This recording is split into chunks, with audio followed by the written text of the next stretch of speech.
Okay, everybody. For those of you who are here in person, can I ask you to take your seats again? And we're going to get started with our second panel. And for everybody online, we're going to get started in a moment, and Rachel Lennon is going to be chairing this session for us. So if everybody could head. Start now. Then we can turn this up, or whether we just have to. Good voice section. Let's try that. How's that? Is that a bit more? Is that louder? It's a bit louder. Yeah. Yeah. Okay. Great. Yeah, I think you're right. Okay. All right. So I'm going to hand over to Rachel now for our second session. Thank you, Chris. Can you all hear me? I'll try and sort of project a bit. So for those who don't know me, I'm Rachel Lennon. I sit on the steering group for this network and lead the sort of future planning. I'm just going to do another shout out, like Chris did right at the start, to please complete your survey because it really does help us to shape the next steps of what the network will turn into.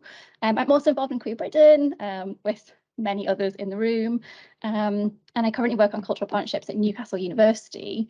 In 2017, I curated Prejudice and Pride at the National Trust, and I was just reflecting a bit with Richard that actually that programme emerged from some discussions in this room and in this building, so it's lovely to be back and hosting this session out of this place. So this next hour, we're going to be looking at queer and heritage spaces. So first, we're going to hear from David McAlmont and Robert Taylor, talking about a project called Permissible Beauty. So that's a project that really centres Black queer lives and raises questions about who belongs, who doesn't, whose lives are valued and affirmed in our national heritage spaces, and whose are not, so whose are missed. So I'm going to listen to Matthew's story from Historic Royal Palaces. So David is a performer, songwriter and art historian who I'm sure many of you know. He's well known for his collaboration with guitarist Bernard Butler. They reached number 8 in the charts, and David actually has a new album out now. So I know David from a 2018 collaboration where he created a really just exquisite performance called Girl, Boy, Child as part of the Prejudice and Pride programme. So it's a real privilege to invite him up to speak now. So I'll hand over to David.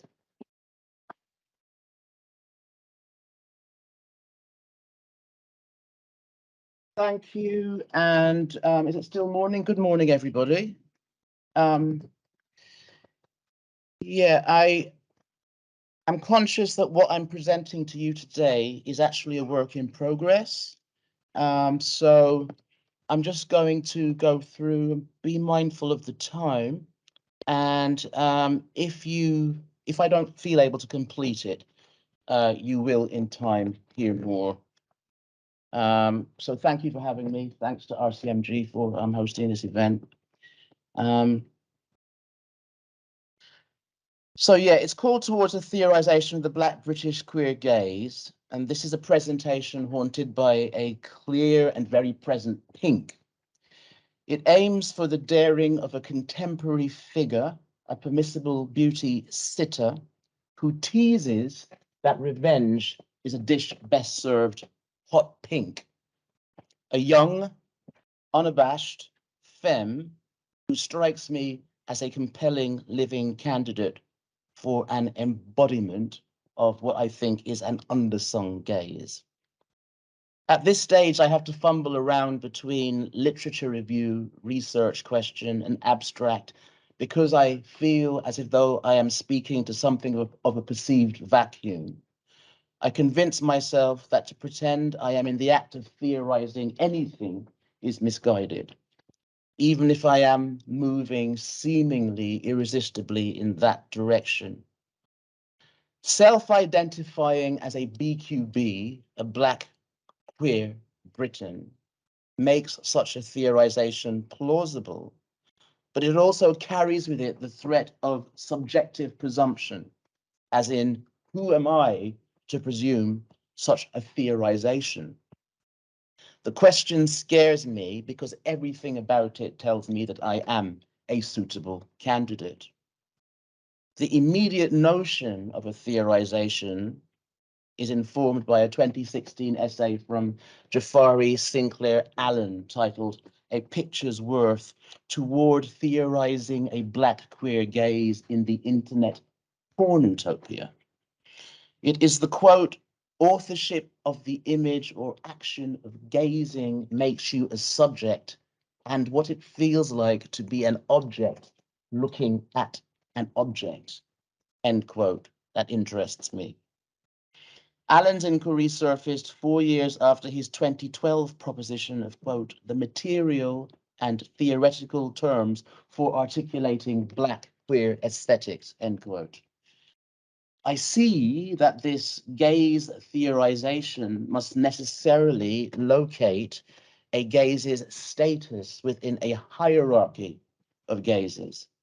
This position is in part testament to a lengthening creative relationship with RCMG, which quite out of the blue, but not really, sees me increasingly accounting for and steering my own gaze toward the nation's heritage spaces, a rambling national complex in which looking is courted and expected, and perhaps more appositely, a site where citizens discover self-perceptual reflections.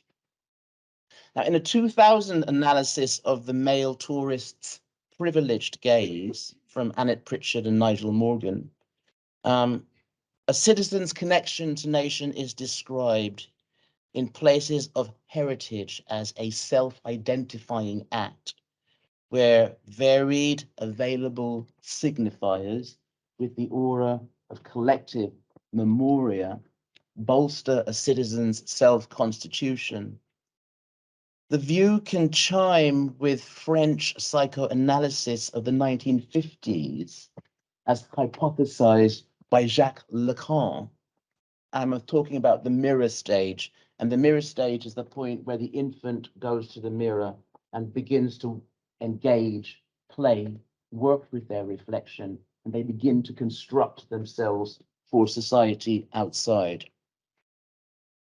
Lacan proposed that our relationships to our reflections are essentially libidinal, about desire, transformative markers in our personal development, hinged to whether we subjectively rank our reflections as desirable or not. Do I like the way that I look? Will society have me? Will society find this acceptable? I suspect then that at the very least, we can view houses of heritage as sites to which we venture as citizens, presuming to witness past iterations of ourselves in halls of macro meta mirrors that reward our visiting scrutiny with our nation reflected. A vindicating discovery during Permissible Beauty was that only one of our 6 sitters had visited Hampton Court prior to the Permissible Beauty casting call. That's 5 out of 6 BQB gazes. It felt like a win, but it also amplified the issue. It wasn't that the 5 sitters in question felt they should have visited, felt they should have visited. It was more a case of never thought about it. But then there is another 2000 study, there's always another study, E. Ann Kaplan and Bill Ashcroft's post-colonial glossary, positing during an entry on imperialism that, quote, it was the control of the means of representation rather than the means of production that confirmed the hegemony of the European powers in their respective empires. In the coarsest terms, this hegemonic fait accompli might read, he who has the power, has the lucre, pays the artist, defines the world. And this, it is what it is often a more believable impression derived by the Black queer gaze from a glass darkly. The character of the gaze, it seems, however, is not to apologize for its existence.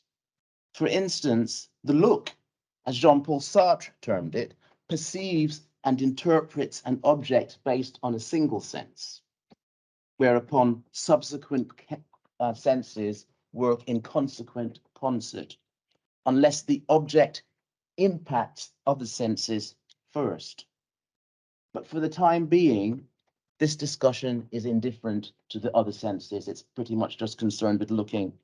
So if Sartre was right, it would infer that one's gaze upon another's presence, wherever it falls in a hierarchy of looking, must conversely also respond to absence, whereupon that gaze, which is unreflected, might be prompted to feel forbidden by its invisibility, or even presume the insolence of a gaze misplaced.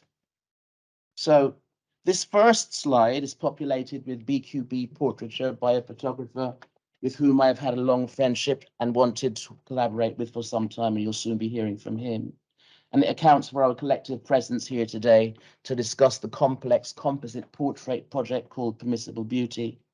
And at the time of our initial discussions, I had been participating in an organization called Blackout UK, an outfit dedicated to amplifying the Black queer British presence, a creed that quickly became a solution to the considerable debt that I feel I owe to society.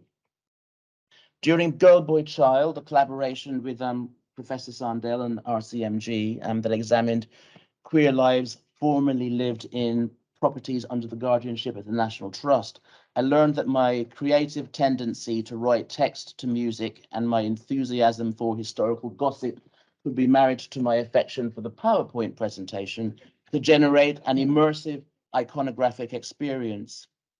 I decided to use the approach to craft a portrait of a Black queer Britain at the National Portrait Gallery in London. And I used the photography of Robert Taylor and Ajamu X as a backdrop. The portrait fused the voices of 22 BQBs into a 4-part monologue pinned to Black British composition and African-American minimalist composition and jazz. It worked so well on the threshold of Brexit that I immediately hatched a scheme to create a sequel with the working title Brexit Pursued by a Drag Queen, which would be a further performative amplification of the experiences of BQBs who lived demonstrably fluid lives. So the slide shows 3 such practitioners, Gateau Chocolat, right at the top, on my left, and just beneath them you find Son of a Tutu, and to the right of Son of a Tutu is Ebony Rose Dark, 3 self-identifying drag queens. And moving along, we have Leas. Leas is a male model who creates artistically as an androgen. And above him is a trans woman, Win. And to Win's, to the left of Win is Carnage Kills, unabashed femme, definitely self-proclaimed man and unapologetic grime artist, and kind of the inspiration for this assembly.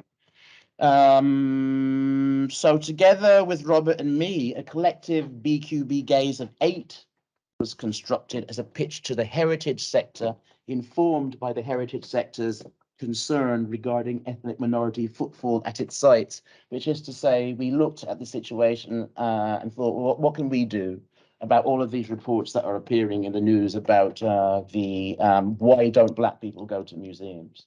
And so that's what Permissible Beauty is, a friendly project that that seeks to answer some of those concerns. And so it was greeted well, particularly by historic royal palaces.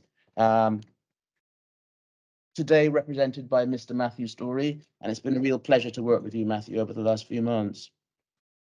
But it was Richard Sandel, Professor Richard Sandel, who offered to mention our idea to historic royal palaces. Miraculously, our gazes were duly summoned to a powwow at the Tower of London, which led to a visit to Hampton Court Palace to continue the discussion about the concept. But then that thing that we recall as the pandemic happened. And then Richard's now kind of verged on the heroic at this point, and he pitched the idea of maintaining conceptual momentum by seeking funding for a film, which he secured. And it meant that we were able to continue our conversation with Hampton Court while allowing for a degree of autonomy and permanence for the outcome. So there will be a film as well. Okay, so just going to skip forward now. So when I think about the Black queer gaze, the Black queer British gaze is what concerns me particularly. So This is just a hypothetical totem. It's not in any particular order, but then you'd be perfectly within your rights to wonder why is it that anything is on top of the other. So at the top, I've put a black face with blue eyes because it summons Toni Morrison's Bluest Eye and Toni Morrison's war on this so-called white gaze. Probably the first time I ever heard about anything like a gaze. Beneath that, we have a redhead with green eyes peering at us. That could represent the male gaze, it could represent the white gaze, it could even represent the so-called imperial gaze.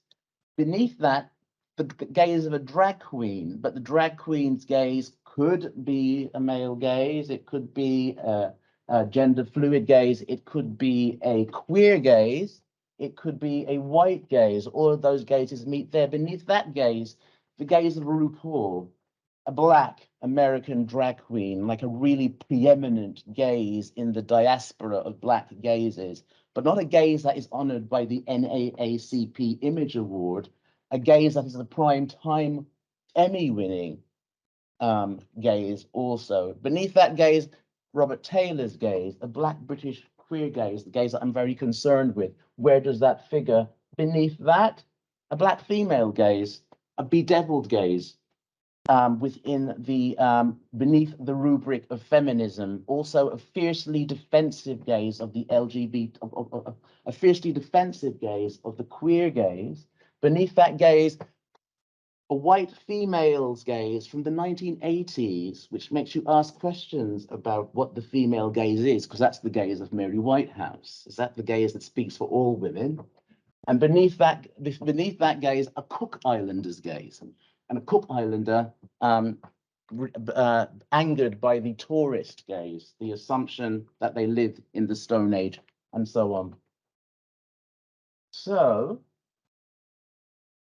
I come to a j'accuse because I think that the black British queer gaze, one of its problems is the way that the history is written. It's going to the canonical black British history and finding yourself absent.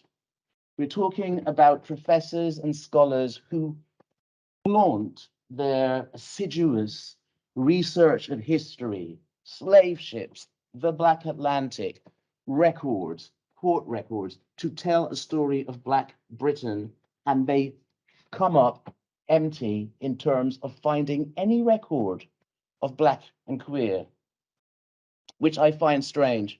And indeed, I mentioned Black queer feminism before. Black queer feminism has called Paul Gilroy out for creating a Black Atlantic as a scene where Black modernities begin. But what is Black and queer if not a Black modernity? And therefore, why is it, if it's as straightforward as finding out about same-sex relationships during the Middle Passage, that this does not appear at all in the works of these authors? You scan the indexes for trans, for lesbian, for gay, for LGBT, anything, for Molly, and you do not find it in these indexes. And so that's why I'm saying j'accuse, because it means that when a queer person, when a Black queer British person goes to look at their ancestry does not include any record of any Black and Black queer British. So what does the Black queer British gaze do? It turns to the Black queer American gaze.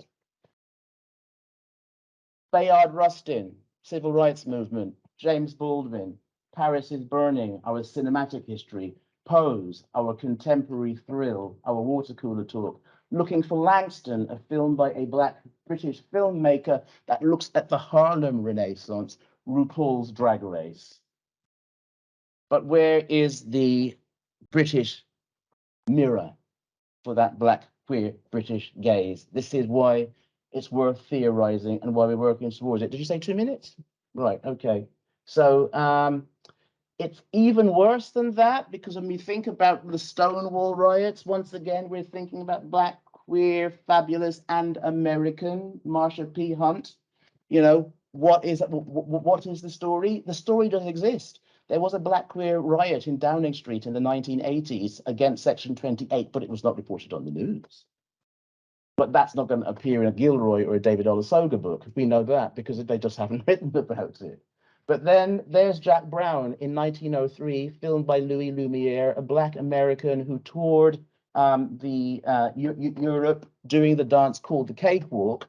But his image was used because an image of William Dorsey Swann couldn't be found, a late 19th century Black American drag queen, the first self-proclaimed queen of the drags, next to Beefsteak Pete, a Black trans woman also in the 19th century who was a prostitute who picked pockets. It's just about looking back and seeing evidence of yourself. As Harvey Fierstein once said, I like the sissy. It means that we were visible. Offensive, but it meant that we could be seen. So hastening towards the end, I just want to refer to the work of Dr. Gemma Romaine, who's doing very queer, very important 20th century British queer narrative histories. Jason Okundayi, who's doing the same thing into the 21st century. Richter Norton, who actually gave us Julius Caesar Taylor recently, a Molly in the 1720s, and a Jamu X behind the Ruckus Foundation, which is a Black queer history archive that can be found at the London Metropolitan Archive. Moving swiftly into the period that we are in discussion with, these are the bookends. This is Anne of Denmark with her black page and horse liveried similarly, and her appearance in the black in the Mask of Blackness, designed by Inigo Jones. The Mask of Blackness, written by Ben Jonson, was a story about the children of Niger, who needed to find a sun king, James I, who could bleach their skins white and thereby make them beautiful. And then in 1672, we have the founding of the Royal Africa Company, which is the protection of the slavers at sea by the British Navy, by the Royal Navy, royally sanctioned. These are the bookends for Permissible Beauty, but Permissible Beauty is not all about that. Permissible Beauty is not really about that. Permissible Beauty is more about bringing the contemporary black queer British gaze into conversation with Peter Lilly's gaze, with a 1660 Westphalian immigrant naturalized British gaze during the Restoration. That's the conversation that we're having. And what he saw, the statement that he made about women, which we understand is not necessarily the statement that the women made about themselves.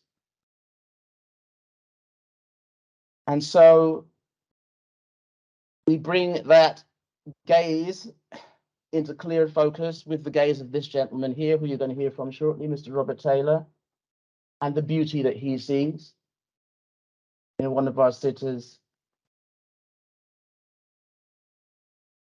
Gâteau Chocolat, a Robert Taylor photograph. And so I just want to end here. I don't know how long I've gone over. Like I said, it's work in progress. I'm sorry that if I've gone over too much. But I just want to say that this image that I'm showing you now is an image of one of our sitters' carnage. And as I hinted at the outset, I've delivered a presentation haunted by pink, not to allude to the essence of LGBT-ness, but to identify a contemporary figure who strikes me as the embodiment of what the BQB gaze could be.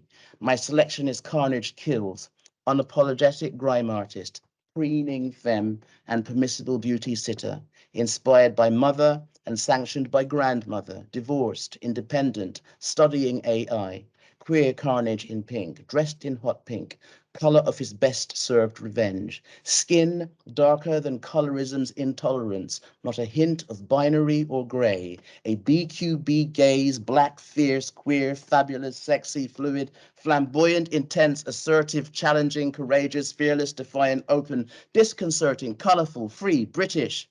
To paraphrase Bell Hooks writing in 92, the BQB gaze should look with courage, declare with defiance, and stare to change reality, disrupt domination, because to manipulate one's gaze in the face of structures of domination contains the possibilities of agency. Thank you. I'm done.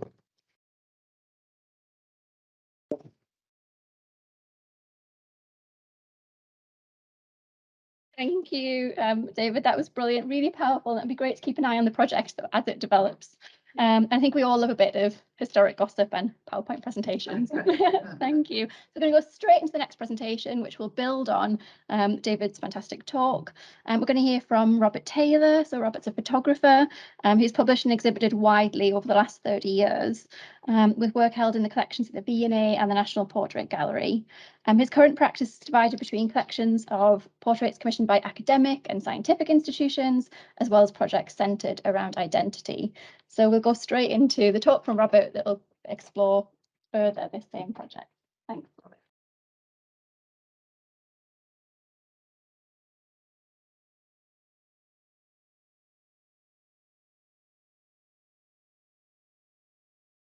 Hello, well, thank you to the network and thank you, David.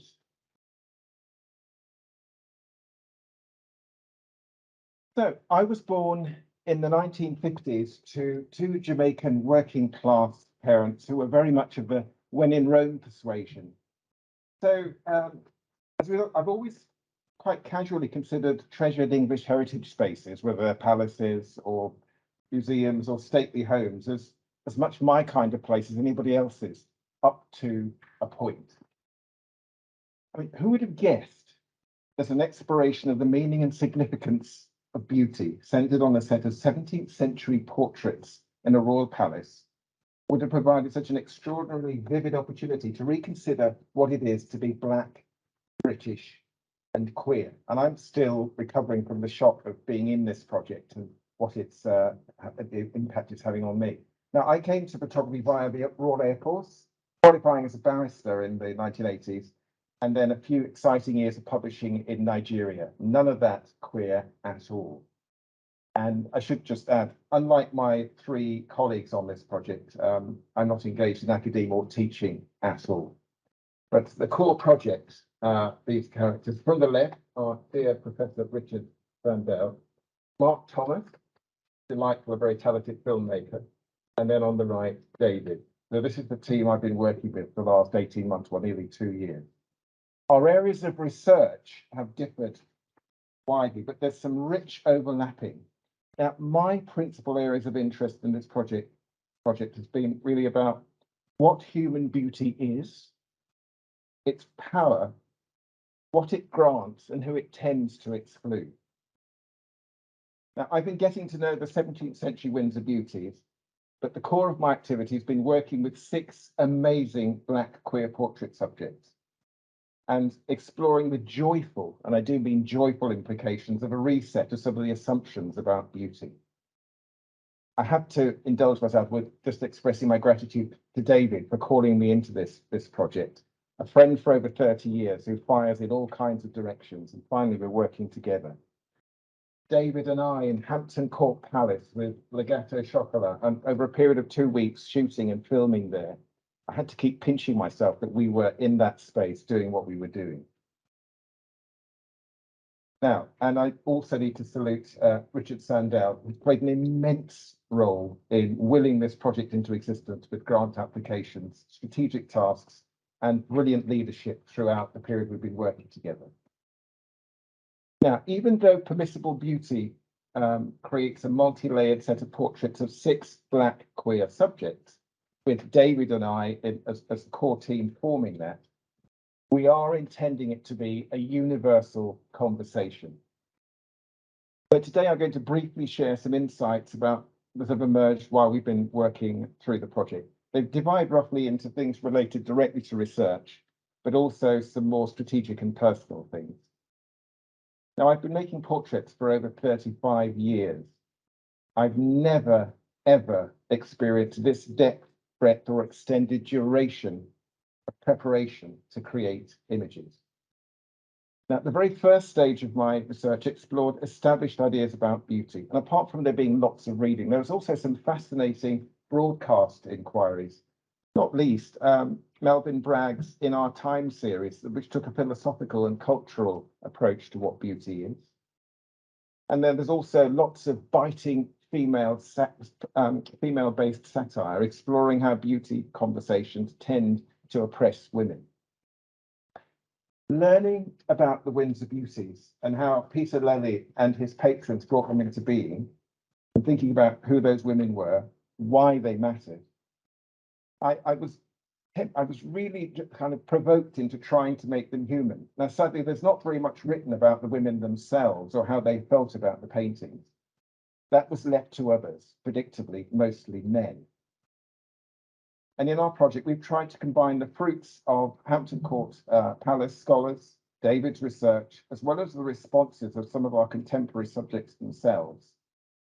And in doing all of that, we've actually been allowed to temporarily change the captioning for those portraits of the Windsor Beauties for the duration of our installation there. So as I said, I've been mostly focused on 6 Black queer subjects. And they are the main source of influence on the outcomes of the project as far as I'm concerned. And we went through different phases. It started with long, intimate portraits with the subjects in London recording studios. And we also noted their impressions of Hampton Court and those paintings and that whole environment when we invited them in for preliminary visits to get a sense of how they responded to being in those kind of environments. And their perspectives particularly affected and in some cases changed some of the things we wanted to do in the project.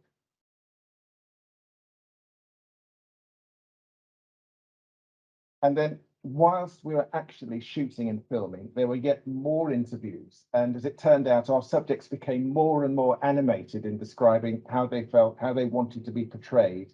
And they had a lot of things to say about beauty, which I'm coming to. I also learned about my process from observing my colleagues. David in particular, after months of our shared and overlapping research, I was moved to the point of tears late last year listening to David read the first draft of a spoken manifesto for the project. It's what I can only call alchemy in the way David managed to distill such an extraordinarily wide range of research findings, myriad conversations and collective reflections, and put them into an exquisitely formed introduction to the project. And that will appear both as an introduction to the film and to the installation as you move through Hampton Court Palace. Observing Richard, who I at first thought of as this intensely clever academic, but what I've also seen is, in addition to his role as a producer, persistently acute, creative and insightful contributions to the pool of ideas for the film and my photography and the installation in general. And then, of course, Mark, who is, as a filmmaker, he's been evoking endlessly fascinating examples of what he sees of our subjects and Hampton Court. Now, as I keep stressing, a major aspect of Permissible Beauty has been exploring our 6 subjects, but also the points of connection between these 6 Black queer contemporary figures and these 17th century women. And for me, it's as simple as this. Both are subjects of portraits assembled and promoted with great care for a range of very specific purposes. But neither my portraits or the Windsor Beauties are real, even though they might have an impact. Both sets of portraits have been dreamed into existence to drive and sustain certain ideas. So Peter Lely and the people who commissioned him had their aims. The Black queer subjects and I, we have ours. In Permissible Beauty, we are playfully offering a fresh, contemporary assertion about the choices and the power involved in what is deemed beautiful, who is deemed beautiful, and we're trying to do with as much open-hearted, playful creativity as possible. But anyway, back to those interviews I talked about. All 6 subjects came up with striking and varied responses to our interview questions.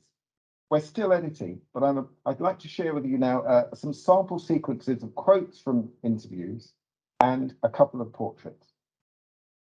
Now, and for me as a portrait photographer who's used to being asked to create grand pictures that become the single definitive idea of what the person's about, I've been able to layer the impressions of who these subjects are. So, Legato Chocolat has some things to say about beauty, and as a 6'2", considerably proportioned, bearded queen, who's been incredibly brave and vulnerable in describing some of his thoughts around beauty.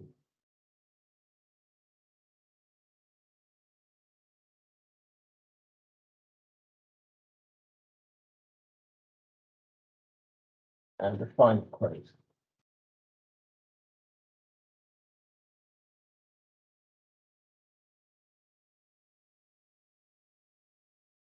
Now, there's a photographic device I've used because we've been given so much more space to help explore some of the connections and distinctions between our 6 contemporary beauties and the Windsor beauties. I thought it'd be really useful to have 2 kinds of portrait. The first are what we call the skin and soul portraits that celebrate the authentic and the unadorned. They're about self-acceptance, being at peace with ourselves. So here we see Legato Chocolat without any of the finery and campery and makeup and fabulous wigs. And another just being himself. And then later, as a result of all of our cavorting at Hampton Court Palace, we come into what we call the fabulosity shots, where we're allowed to go right to the other extreme. And these aren't a departure from the authenticity conversation, but they're based in authentic reality, but then it's about going off to play and being clear. We're not pretending to be somebody else, we're having a lot of fun. And Gasso really goes for it. And then very briefly, we have a sequence from Leos, Rubens, the model. And time and again, it was just a thrill to be amongst these subjects, hearing them speaking things that I, in my antiquity, have never quite worked out, put so eloquently and clearly.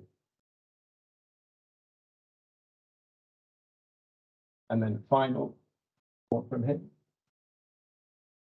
And then very briefly, sampling his images.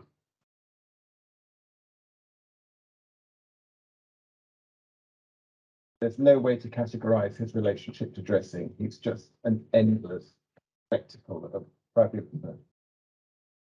And finally,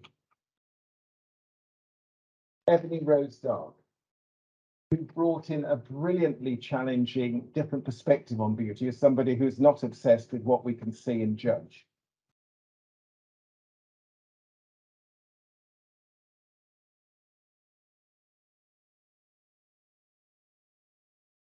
And very briefly, we can sample some images of Ebony. A beautiful soul in and out.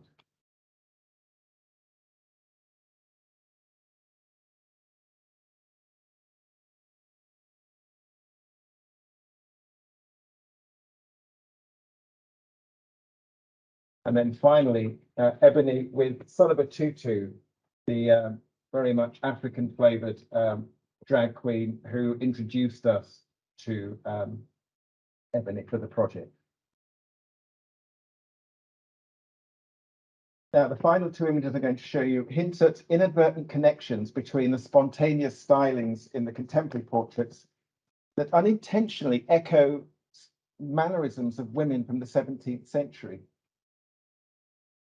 So we have the grime Barbie, as he styles himself, with gestures that quite inadvertently reminded me of things I saw in lots of the 17th century paintings. And then there were other things that didn't mirror the 17th century women, where basically a queen's got work to do. Sorry. And then we have Carnage, with one of many, many quotes he gave us about his wisdom and experience.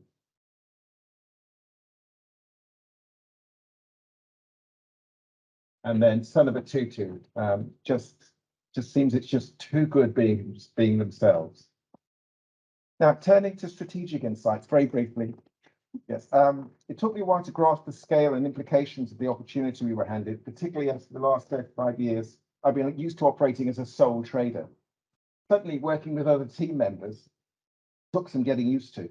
On the positive side, the load was theoretically shared. but there was also the scope for complications and misunderstandings. Then there were the critical conservation issues of an ancient palace, but I won't go into it because they can be overlooked and not directly related to being black and queer. But one of the things that we got to later in the production is that it became apparent that we needed to do a bit more work on what centering black queer lives really meant in practical terms. Ironically, it seems that conviviality, which we had in abundance, can't always be taken as an automatic indicator of shared interpretations of seemingly straightforward ideas. In some ways, conviviality actually inhibited our ability to confront tricky issues, such as the general warmth and enthusiasm. However, in the end, with skill, boundless energy, and a lot of generosity, and being very well directed by Richard, we did manage to work out some shared understandings of what Black queer agency meant, even within our project, and not just with our subjects. And we continue to explore what that means. The design of our project anticipates an audience that will include a spectrum of visitors, ranging from the English heritage virgins, who will be prompted, no doubt, by specialist marketing and messages. But the vast majority of people I expect will be straight, middle-aged, white people who will most likely stumble across us, depending on the efficiency of the signage once they're in the palace. And we'll be taking them in some unexpected directions. But if this 1950s gay man can have been taken on such a journey and survived, I've got high hopes for them. There's so much more I could say, but I'll keep it at that for now.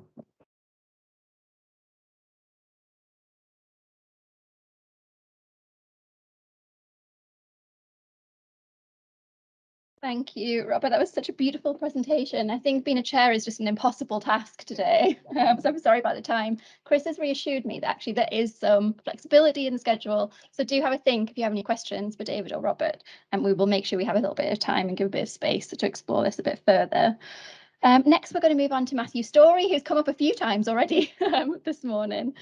He's collections curator at Historic Royal Palaces, and Matthew and I have worked kind of on the edges of each other's practice for a few years, but I was reflecting on the train on the way down, never actually together. So that feels like something we should look to rectify. Matthew's another steering group member of the network that's brought us all here today and is also involved in Queer Britain. And as well as the Permissible Beauty project that we've just heard about. But he's here today to talk about his work at Historic Royal Palaces, curating the Royal Style in the Making exhibition, and particularly to reflect a bit about how queer themes can be integrated into interpretation as part of a core visitor offer. So I'll hand over to Matthew. Thank you very much, Richard. That's very reassuring. And a huge thanks to Robert and David as well. Honestly, Permissible Beauty is the most wonderful project I've ever been involved in. We're talking career peak at the moment. It's great. Thank you. But I'm going to take you back to another project I've done. So in spring 2015, I was in an auction house bidding in person for the first time. As the increments increased, my heart pounded in my chest with nerves until finally I won the lot. It was this, a sketch by Oliver Messel for a costume ball gown for Princess Margaret. It was the first object I acquired for the Historic Royal Palaces collection. It was by one of my favourite designers, who was part of the queer circles of 20th century British artists I am fascinated by. 7 years later, I finally realised my curatorial ambition and put this piece on display next to the dress itself in the 2021 exhibition Royal Style in the Making at Kensington Palace. I'd like to talk to you today about how I worked with colleagues to incorporate LGBTQ+ interpretation into the exhibition interpretation. Historic Royal Palaces is the independent charity that cares for Kensington Palace, the Tower of London, Hampton Court Palace, the Banqueting House, Kew Palace, and Hillsborough Castle and Gardens. We are committed to inclusivity. We have recently redeveloped our cause, which is now we stir every spirit to inspire and provoke change. This is the purpose that drives the organisation, to stir a change in people who are encountering historic royal palaces from all over the world, whether that be intellectual, emotional, or spiritual. This is underpinned by a set of principles. The most relevant here are to be open, which is guided by the principle that everyone's in, and to be provocative, with our principle being to embrace perspectives as diverse as the world itself and to challenge preconceptions. Since 2017, we have had many successes sharing the LGBTQ+ histories of our palaces. 2017's Long Live Queen James, a Jacobean drag show in Polari, was an ambitious theatrical event. 2017 also saw the first LGBTQ+ tours at Hampton Court Palace and the Tower of London. We have shared our LGBTQ+ stories through web content, blogs, social media, and press stories. Local LGBTQ+ groups have joined our community access scheme, and I have given queer histories tours to them. In 2020, LGBTQ+ stories were part of our daily costumed interpretation offer at Kensington Palace.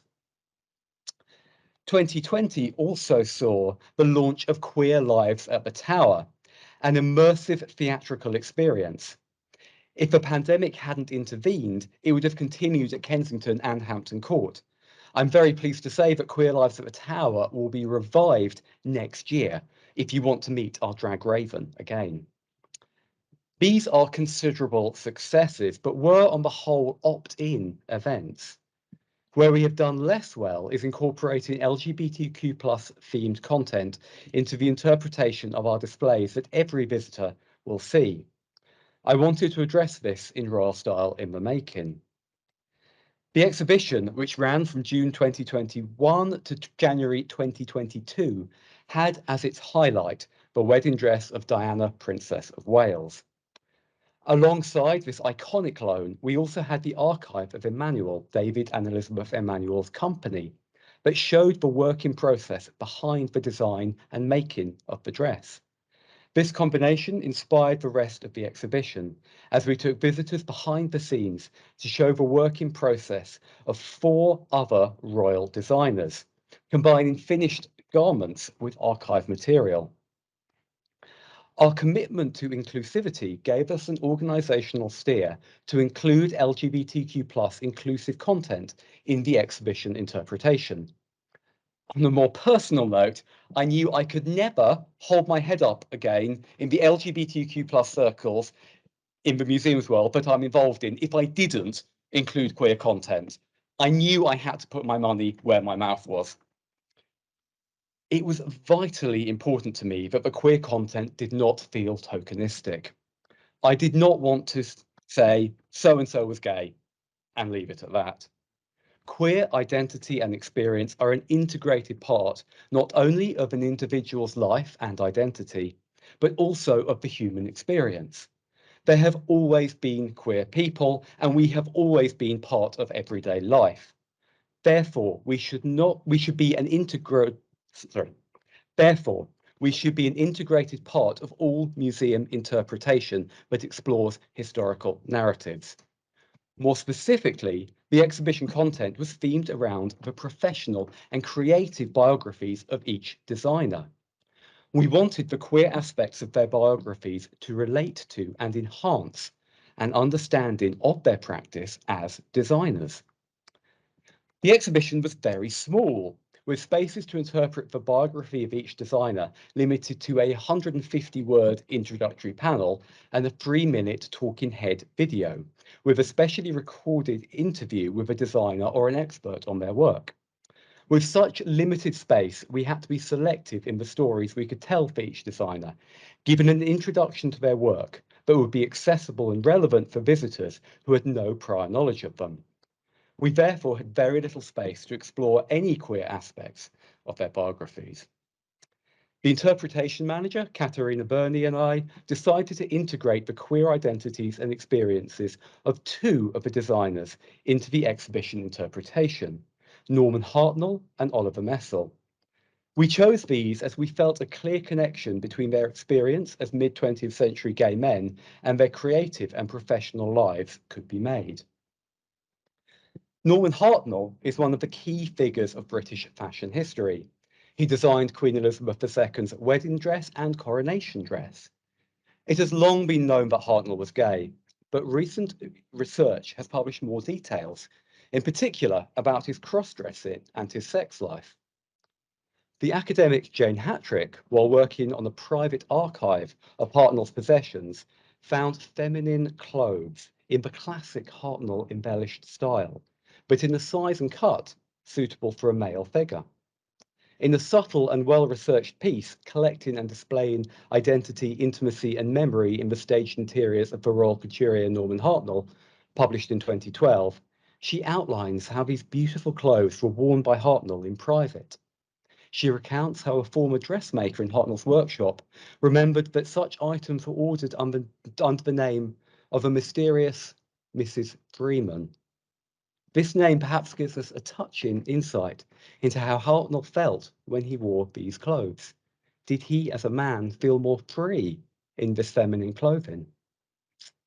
The 2019 book, Norman Hartnell Biography by Michael Pick, opens with an anecdote of Hartnell's bookkeeper, Mrs. Godley, returning to the office late one evening and finding a mysterious figure in a crinoline dress.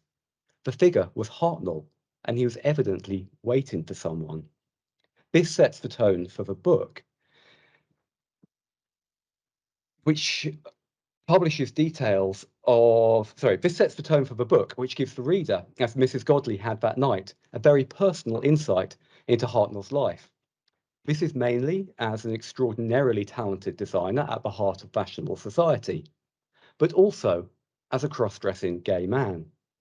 The book publishes details of Hartnell's sex life, which involved role play, where he dressed in feminine clothes in the character of the submissive Miss Kitty, and waited in suspense to be visited by dominant male partners. This incorporation of specific items and styles of clothing into his sexual life is undoubtedly of interest to the biography of a fashion designer who made his life and career around clothes. It could have been relevant to an exhibition based around designers' biographies. However, Hartnell kept this area of his life extremely private. This may have been partly because for much of his life, sex between men was illegal. Now, of course, his behaviour would not be illegal, and with a greater acceptance of freedom of sexual expression, not embarrassing.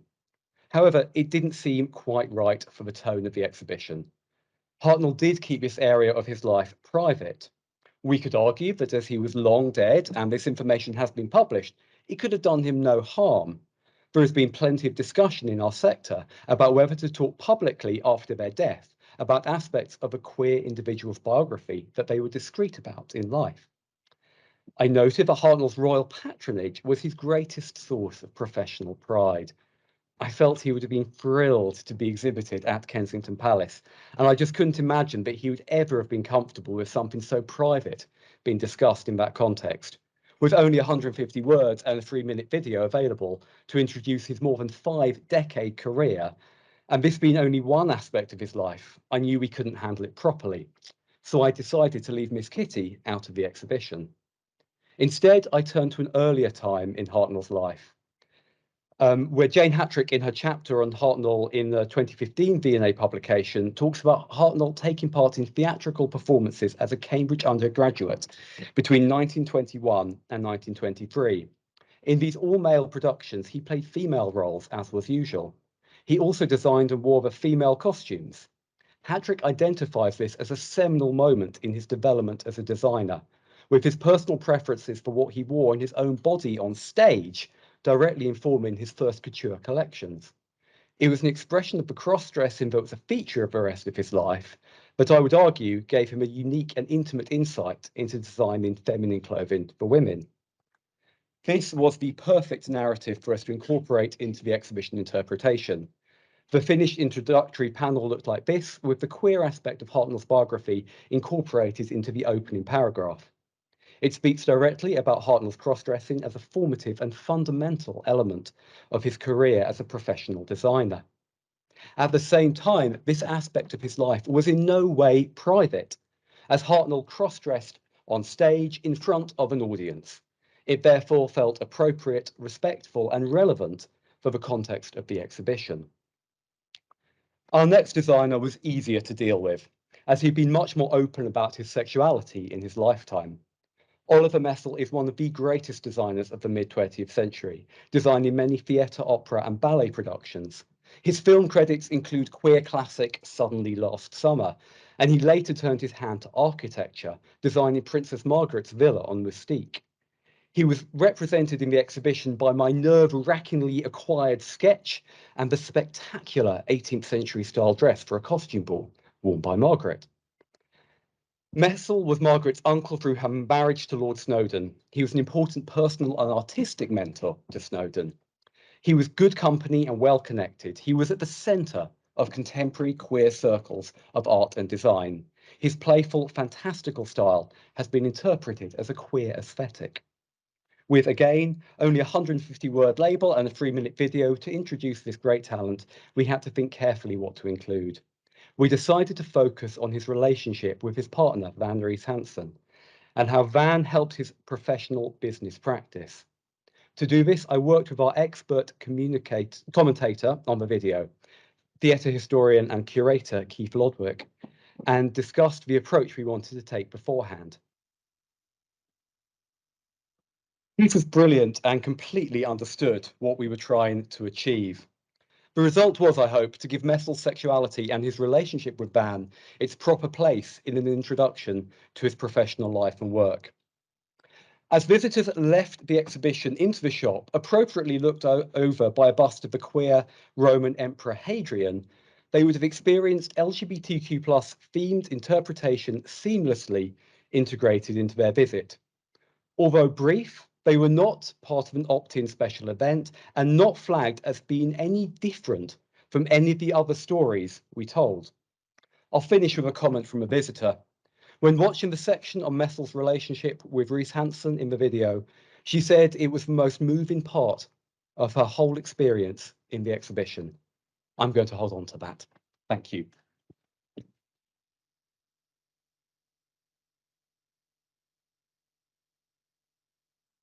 Thank you, Matthew. It's so lovely to see an organisation like Historic Royal Palaces really storming ahead with this work and taking such varied approaches. That's great. I'm going to defer to Richard to find out, do we have time for questions? And if so, how long? 5 minutes. Okay, so if I can invite the 3 speakers to come and take a seat up near the front, and then open up to the floor and online for any questions. Any questions in the room or Cesare online? Yeah. Online?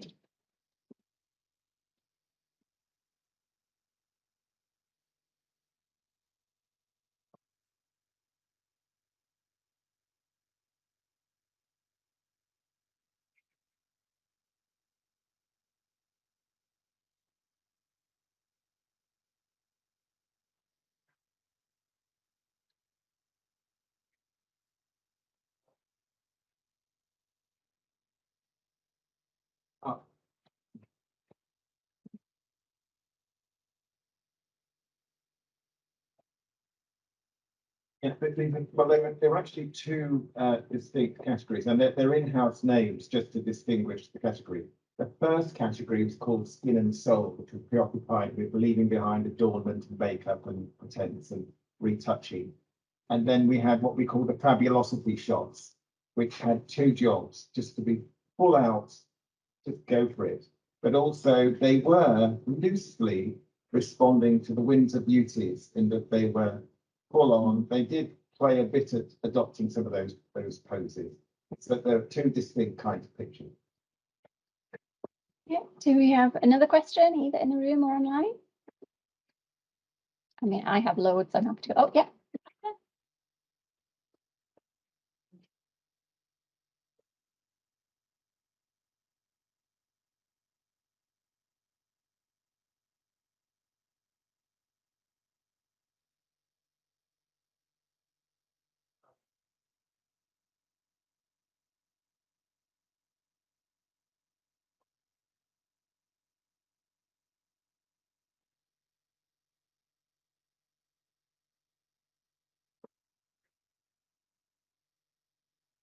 Thanks, Chris.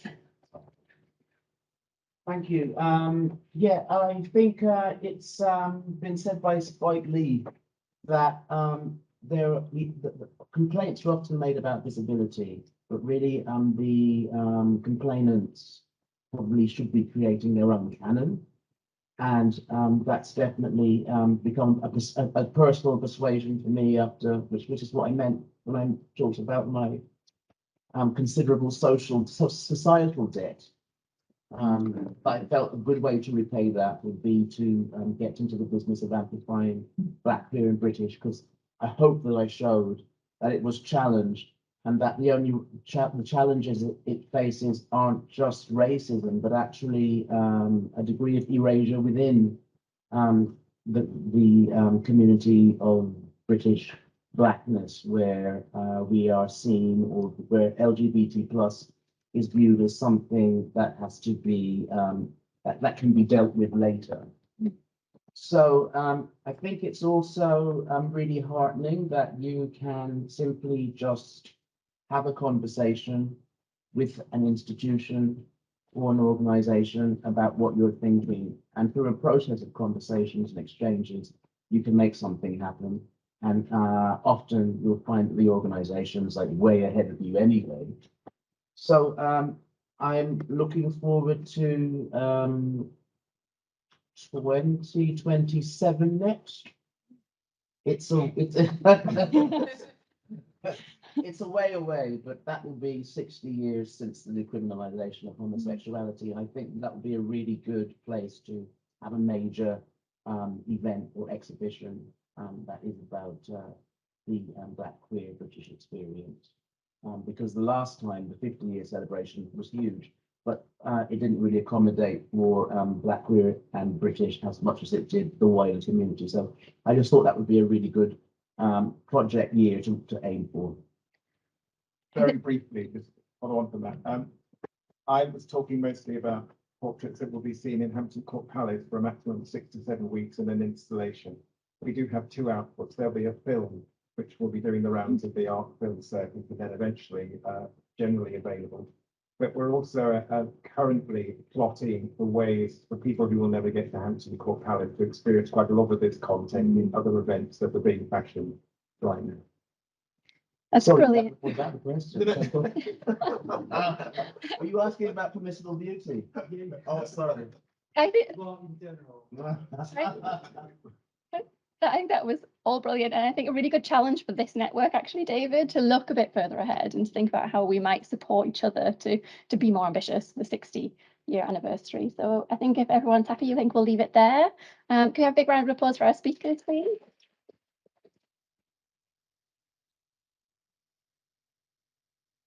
And I'm going to hand over now to Richard and Cesare, who are going to give us a really short talk before we break for lunch. Thank you.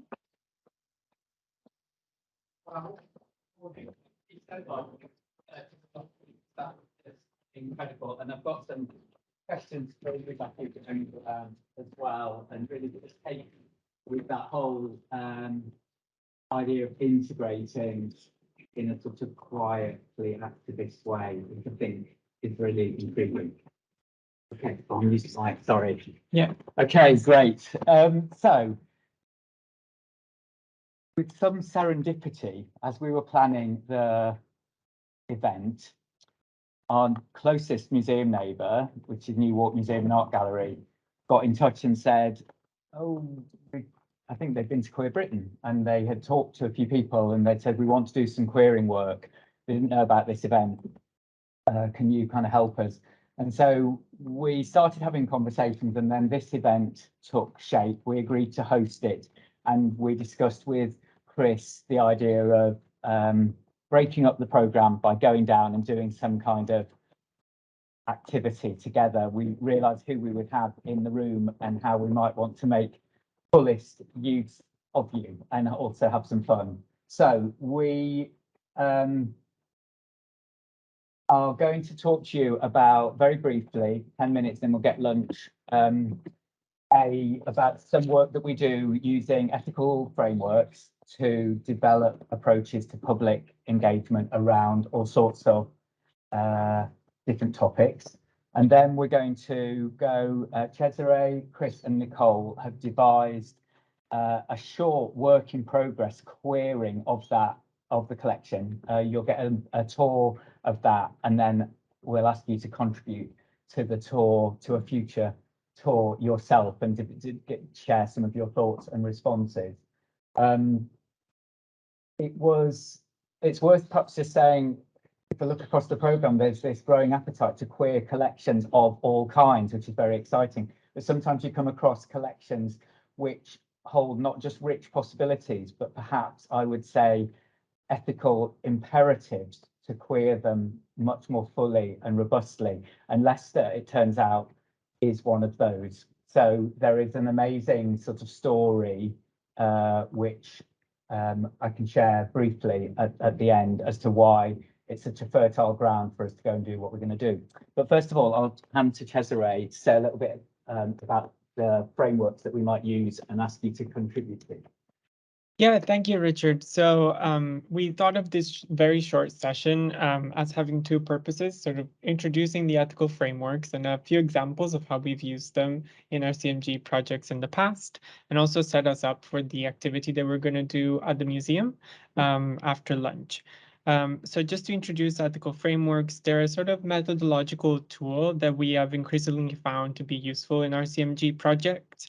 They're particularly valuable because when working with cultural partners, they tend to give us a little bit of clarity about the values of a project and the ethical coordinates that that we want to follow during that particular project. And it's important to point out, I think, that they're very contextual. So there are no given project will have the same ethical framework as another one.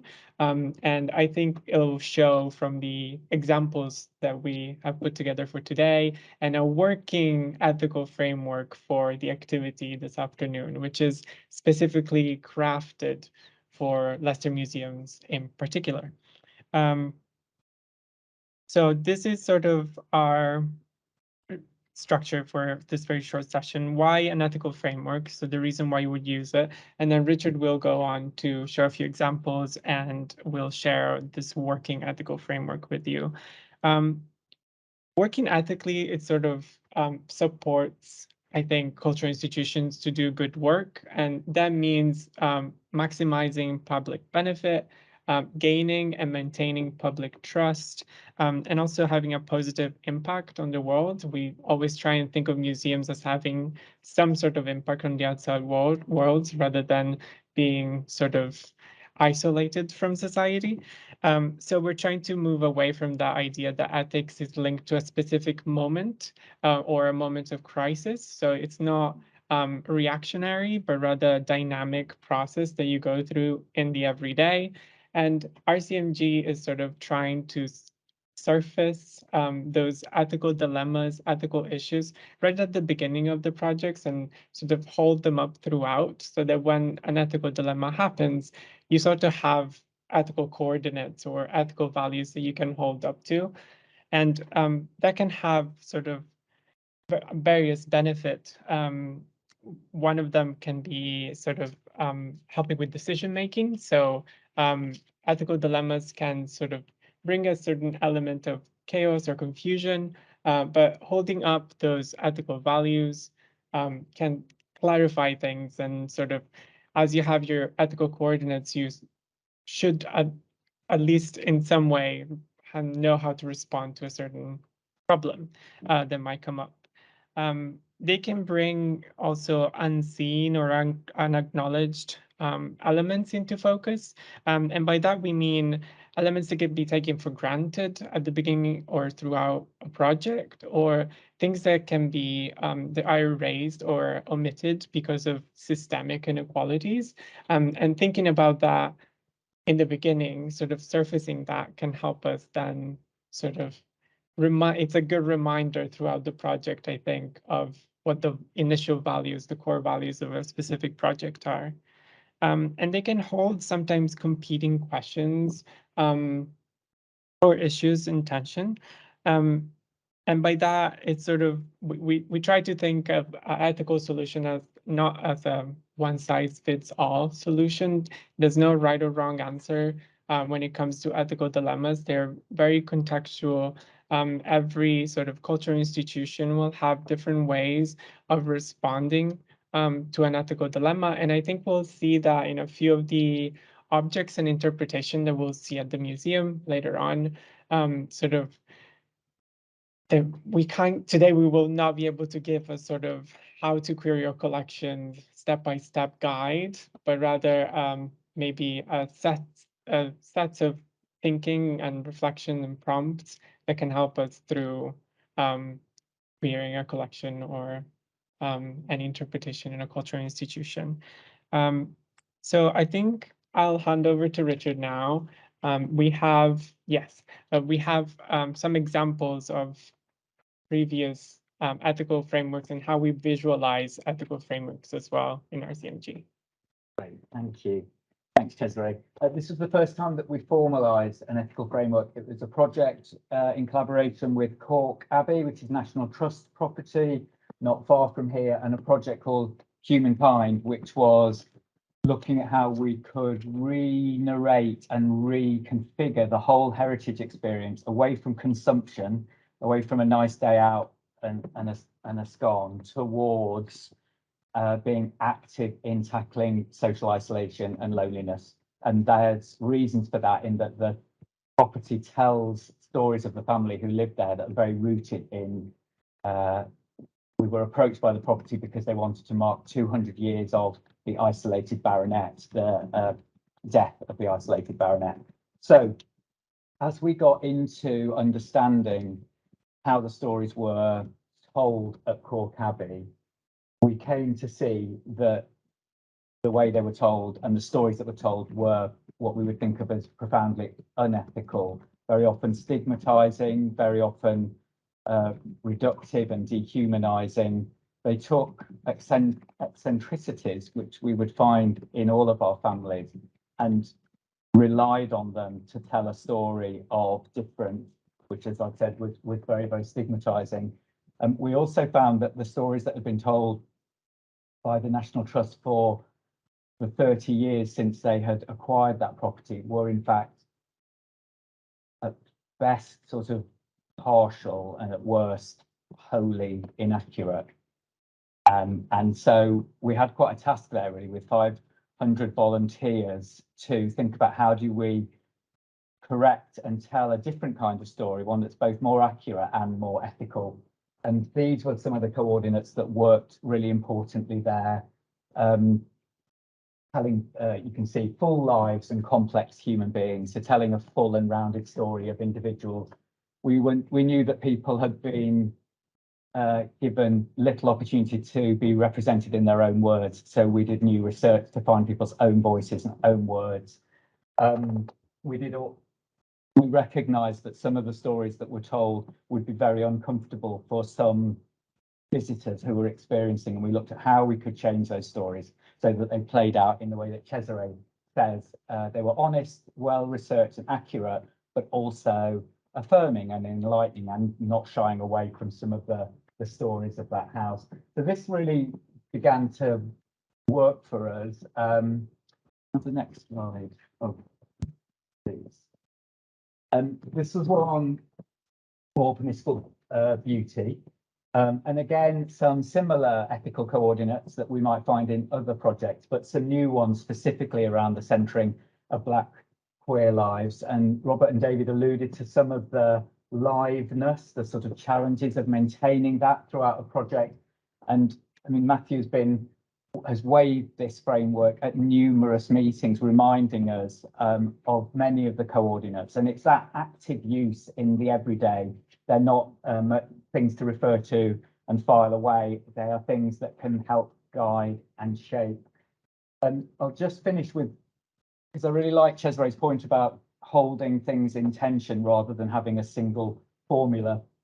So as you heard from both David and Robert, the project is, Permissible Beauty has joy and fun and sort of affirmation in bucket loads in the project. It's also intended to really speak to audiences, to visitors who are not used to seeing themselves in that space, in the national story.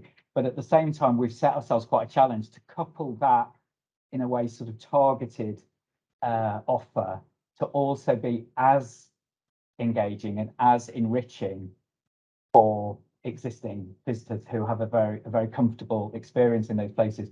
So the ethical framework is a way of holding those seemingly kind of contradictory challenges together. And you can see numerous examples of where, as we decide what should we say, what do we include, what images, what text, we start to think about how we take everyone with us and also do justice to an audience that have been underserved. So that's how we kind of use those things. So in our last slide, and just to introduce, we've got this as a handout, haven't we? Yes. So we're going to give you this handout. You'll see it is the starting point of what could be an ethical framework for querying the collections at the museum. As Cesare said, they're bespoke to the sort of time, place and context. So it's Leicester querying in 2022. So it has to be attuned and live to things that are happening now, stories that we might read and see, or omissions and erasures, controversies. It has to kind of take account of the present. So what we've done is start to populate some of those. They are drawn from scholarship, from prior experience in the research centre, from the leading edge practice that you've all been involved with around queer heritage. But they're up for grabs. We welcome your comments on them. And one of the activities we'd like to give is what's missing to fill in some of those circles, of which there could be many more, things that you think you would offer as ethical coordinates to Leicester museums as they go on a bit of a journey by starting to queer their collections a little bit more. So we'll give you those out. We're going to grab lunch in a minute. We'll give you some timings. It's a 5-minute walk down the road. And you'll get a tour from Nicole, Chris and Cesare. You'll know which groups you're in, because that will be at the bottom of your badge. And so a sort of short tour. I think you've got 6, 7, 8, 9 objects that you're going to share that could be queered in really different creative ways. I was so impressed to get a preview of what my colleagues have done yesterday. It's absolutely fantastic. And then your choice is to either, if you'd like to pick another object, you will see other things that speak to you as you go around. Perhaps craft a 100-word label. What would you do to queer that object? Or add in another ethical coordinate for us. So if you can scribble those things down, we'd be enormously grateful. We can share them with the museum as a bit of a thank you, because then they've laid on a reception for us at 4 o'clock for those who are able to stay. So the last point I was going to say is about why I thought there was such an imperative for Leicester museums to do this. And it's the story of Trevor Thomas, who was curator director at the museum from 1940 to 1946. And he was quite a maverick figure in the UK museum sector. He was the driving force behind the acquisition of the amazing German Expressionist collection, which you will see as part of the tour. And he had to fight quite hard within a local authority museum service to collect works during that time and to save them.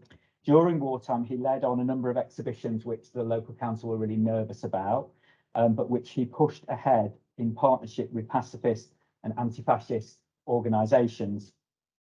His work was described as enterprising and daring, but there's a suggestion in the archive that he had made some enemies and that he proved unpopular in some parts of the council. And in 1946, his career in Leicester came to an abrupt end. At that time, I'm told Leicester was known as a fairly tolerant place where the police generally did not go out of their way to trap and arrest gay men. But he was arrested in toilets just up the road from here on Victoria Park, if you walked over that way, and he was charged with public indecency. And I say there is no concrete evidence, but suggestion of some kind of conspiracy to get rid of him. And it's a fascinating story. You can find out more about it online. Years later, he came back and with the Observer art critic Brian Sewell opened up sealed legal documents which shed new light on his story. So it's like literally hardwired into the DNA of that whole institution and the collections it has today. So there's a fantastic kind of queer lineage there to explore. But hopefully you'll get a flavour of that as well as we go round.